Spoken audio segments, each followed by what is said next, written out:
Oi, gente! Essa é a segunda videoaula sobre o Ateneu, e dessa vez nós vamos estudar as características dessa obra que fazem com que a gente reconheça nela a presença de elementos do realismo e do naturalismo. Vamos lá? Bom, a primeira coisa que a gente precisa destacar a respeito de O Ateneu é que nessa obra existe muita análise psicológica, e é isso que conecta a obra ao realismo do século XIX. Vamos lembrar que o realismo, como movimento literário, ele é marcado principalmente pela ausência da idealização dos personagens, que foi uma característica típica do romantismo. O realismo ele agora vê os personagens como sendo seres mais complexos, dotados de virtudes, mas também de defeitos, e muito menos orientados pela emoção e mais orientados pela razão.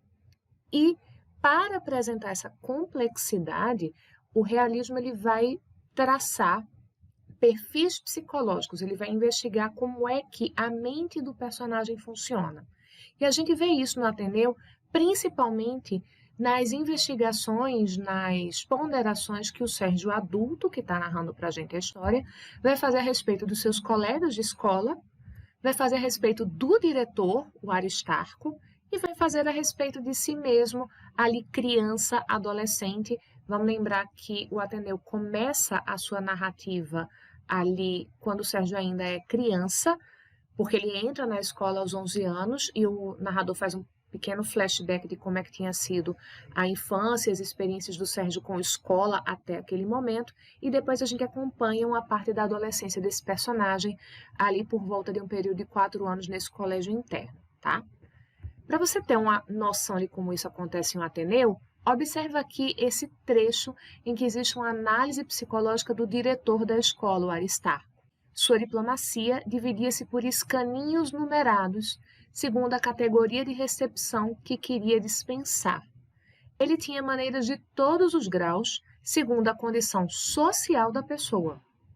As simpatias verdadeiras eram raras. No âmago de cada sorriso, morava ali um segredo de frieza que se percebia bem. Então, no âmago é o fundo, né? De cada sorriso tem essa frieza que era perceptível.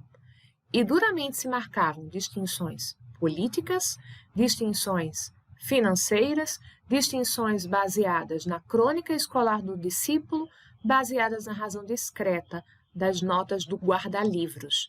Então, Aristarco, ele divide os alunos e ele trata os alunos melhor ou pior de acordo com as conexões políticas e a orientação política da família, de acordo com o perfil econômico da família, então, qual era o tipo de atividade econômica de que se sustinha a família, de acordo com o histórico escolar e, principalmente, de acordo com os pagamentos das mensalidades. Se o pagamento da mensalidade estava em dia, ele tratava a criança de um jeito, se não estava, o tratamento era outro.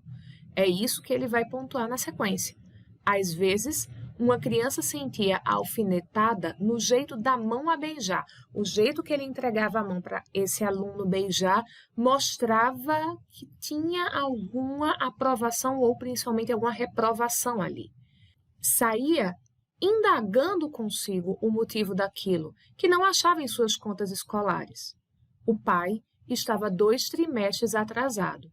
Então, vejam que nessa narração de como Aristarco costumava agir, vem também uma apresentação de como esse homem pensa o mundo, como, o que é que mobiliza esse homem e quais são as suas razões de agir.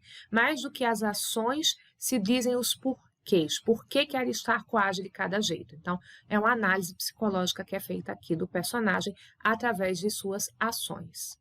A análise psicológica é aquilo que conecta o Ateneu ao realismo. Agora a gente vai ver como é que esse romance se conecta ao naturalismo. E essa conexão se dá naquilo que o naturalismo construiu, que é um certo caráter que essa obra vai ter de romance de tese. Aquele romance em que as leis do determinismo são usadas para mostrar a trajetória dos personagens como sendo um produto daquilo que o que se entendia por ciência na época explicava a respeito dos fenômenos humanos, tá? Então, vamos lembrar o que é isso. O determinismo ele vai dizer que uma combinação de 3 fatores estabelecem a identidade de um ser humano. O meio físico, os elementos do contexto cultural e a sua genética. Essa combinação dessas três coisas era determinante, era incapaz o ser humano de fugir dessa combinação, e aí você vai ter ou o ser humano em situação de, aspas, normalidade, ou os, aspas, desvios patológicos, que era como eles entendiam a questão na época. Então, o que eles entendiam por desvio patológico? Comportamentos criminosos eram considerados desvios patológicos. Uma das obras da época é um livro chamado O Criminoso Nato, de um italiano, Cesare Lombroso, em que ele tentava mostrar como a genética, o meio físico e o contexto social determinavam o surgimento de um criminoso, tá? Se consideravam alguns distúrbios de caráter mental como patologias. Por exemplo, no Curtiço a gente tem uma personagem que é a bruxa, que ela é piromaníaca, né? Ela tem mania de tacar fogo nas coisas. E era considerado nessa época patologia todas as expressões de sexualidade que não fossem heterossexuais, tá? E um interesse grande que o naturalismo teve foi por essas formas de expressão da sexualidade que não eram heterossexuais. E é esse o grande elemento em O Ateneu. Meio que o Ateneu vai tentar trazer para seres humanos uma questão que se observa em algumas espécies biológicas, que é como um meio físico em que só existem espécimes machos altera as estruturas físicas e comportamentais desses espécimes. Então, se observa na ciência, por exemplo, você está vendo aqui o linkzinho para quem tiver interesse a respeito desse artigo da Super Interessante, que tem uma espécie de peixe, o peixe palhaço, não é a única espécie de peixe em que isso acontece, em que até certo tamanho, até o peixe medir 8 centímetros, os peixes são todos machos.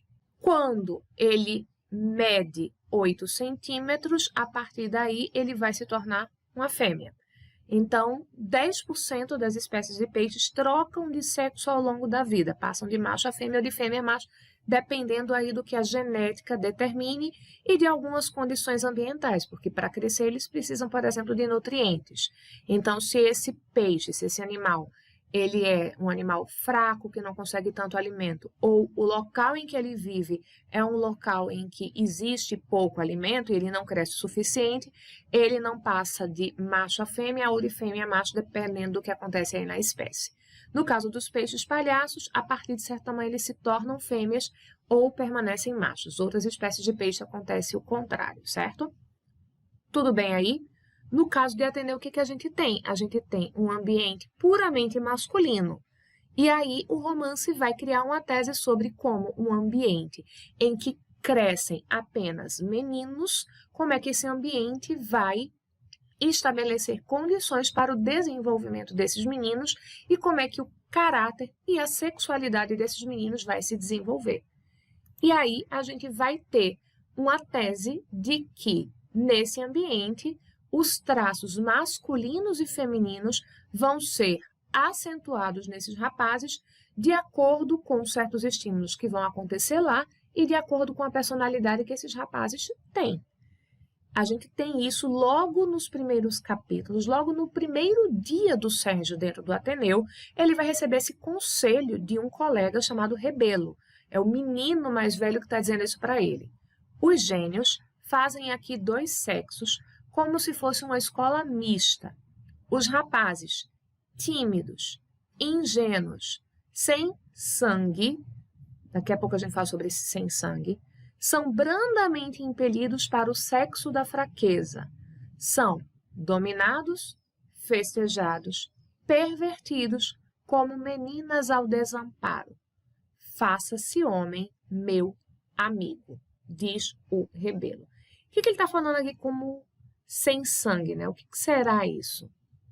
A gente tem aí uma reprodução de um discurso de que parece que se você não é agressivo, se você não é agente, se você não se impõe claramente diante dos outros, você seria esse ser sem sangue. Veja que isso está conectado a um temperamento tímido, e isso faz com que você seja menos homem. Você precisa fazer-se homem, tornar-se homem dentro do Ateneu. É quase como se o livro falasse sobre o fazer-se homem como uma associação entre masculinidade e evolução. Vamos lembrar que nessa época existe toda uma teoria darwinista que é transposta para seres humanos, para a espécie humana, como se dentro da espécie se vivesse também um processo evolutivo, que isso tinha sido já transposto para a questão das etnias, a questão das raças, e justificou a eugenia, e meio que o livro reproduz isso, só que numa escala do que seria uma, aspas, isso é horrível, uma evolução para a masculinidade. Por que que a gente pode dizer que o livro faz isso? Olha só o que é que vai acontecer. O Sérgio recebeu aquele conselho, né, do colega dele, mas um tempo depois ele vai dizer para a gente isso aqui. Segue aqui o texto. Se eu não houvesse olvidado as práticas como assistência pessoal do Rebelo, tá? Olvidar a gente é esquecer, eu notaria talvez que, pouco a pouco, me ia invadindo, como ele observara, a efeminação mórbida das escolas. E mórbida a gente é doente, tá? Doentia. Mas a teoria é frágil e adormece como as larvas friorentas quando a estação obriga. Então, o momento não é propício, não é adequado para ele se lembrar dessa teoria e tentar colocar em prática, e aí ele esquece esse conselho do Rebelo. A letargia moral pesava-me no declive é a queda, tá? E como se a alma das crianças, à maneira do físico, esperasse realmente pelos dias para caracterizar em definitivo a conformação sexual do indivíduo, sentia-me possuído de certa necessidade preguiçosa de amparo, volúpia de fraqueza, em rigor imprópria do caráter masculino. Então, olha só, Sérgio esquece o que Rebelo tinha aconselhado a ele, faça-se homem, que nessa época e ainda hoje se confunde com faça-se homem com faça-se macho, onde as pessoas tratam seres humanos como se fossem seres biológicos.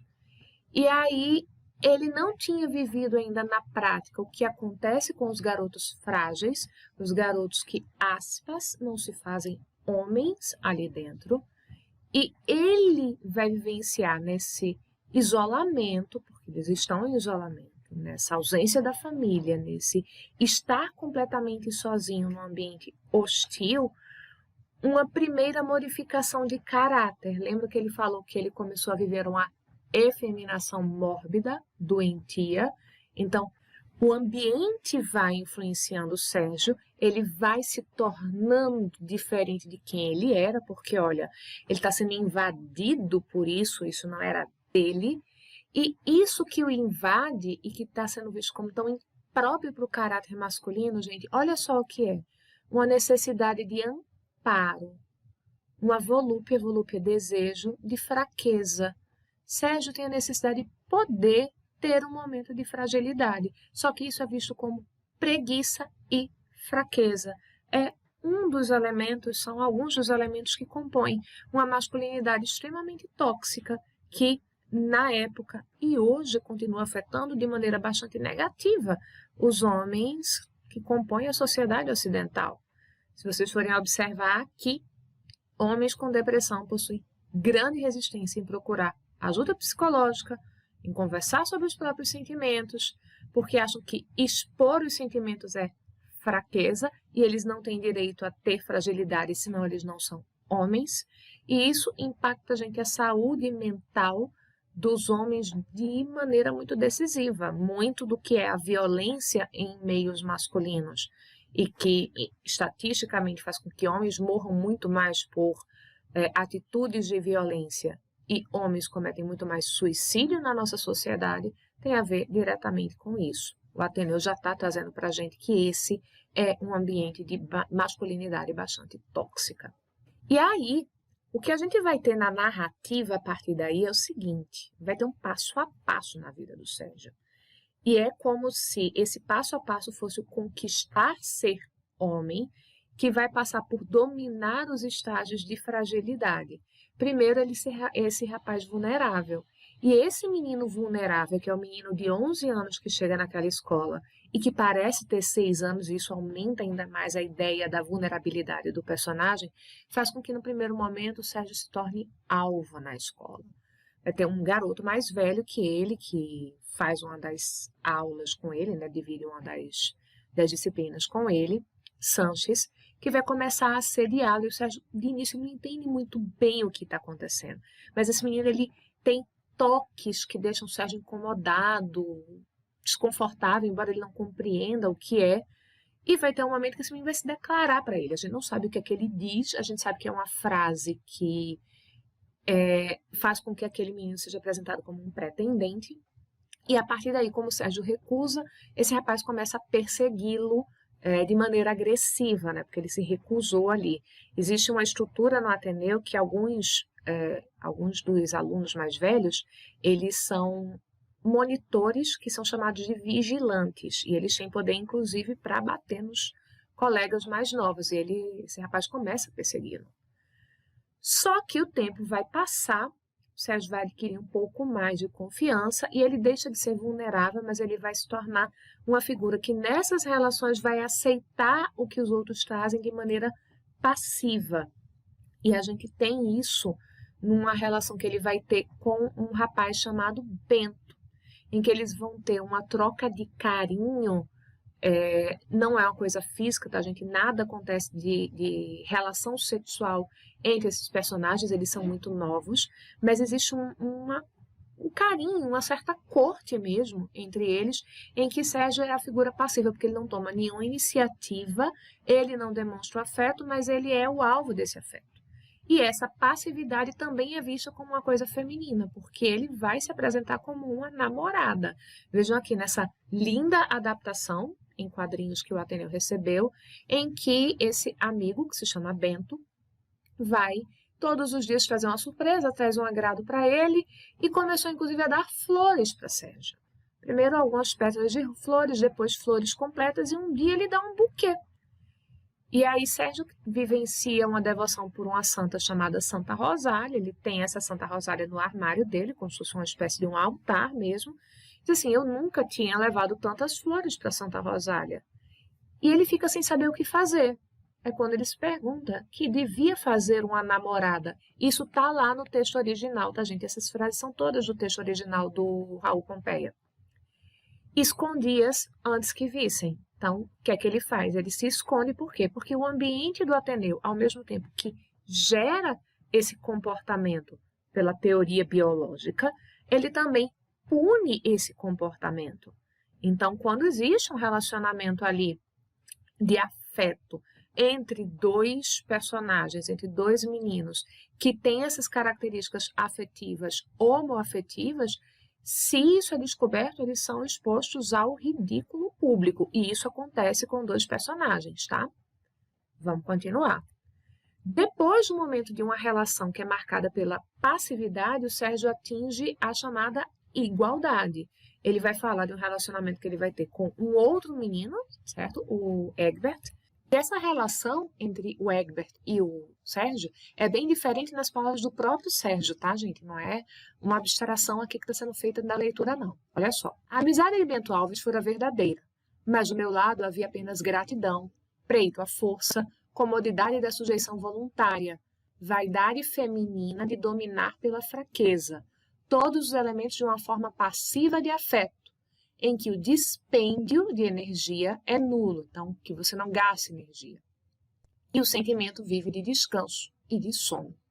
Do Egbert, fui amigo. Sem mais razões que a simpatia não se argumenta. Fazíamos os temas de colaboração, permutávamos significados, ninguém ficava a dever. Entretanto, eu experimentava a necessidade deleitosa prazerosa, né? Da dedicação. Achava-me forte para querer bem e mostrar. Queimava-me o ardor inexplicável do desinteresse. Egbert merecia-me ternuras de irmão mais velho. Olha só alguns desses textos, gente, eles são bem explícitos, né? A gente tem, primeiro, a caracterização daquela relação anterior, que ele está chamando aqui de amizade, mas que já usou a palavra namorada antes, né? Como uma sujeição voluntária, então ele está submisso, sujeito ao que o outro quer e é como o outro age. Há uma vaidade feminina de dominar pela fraqueza. Então, existe aí um comportamento não masculino que está marcado por estereótipos como a passividade, a forma passiva de afeto, tá? Mas com Egbert é diferente, então não é mais uma afetividade feminina e nem passiva, tá? Ninguém ficava a dever. Tá aqui a expressão que bota esses dois em igualdade, essa relação baseada em igualdade que eu estava falando para vocês.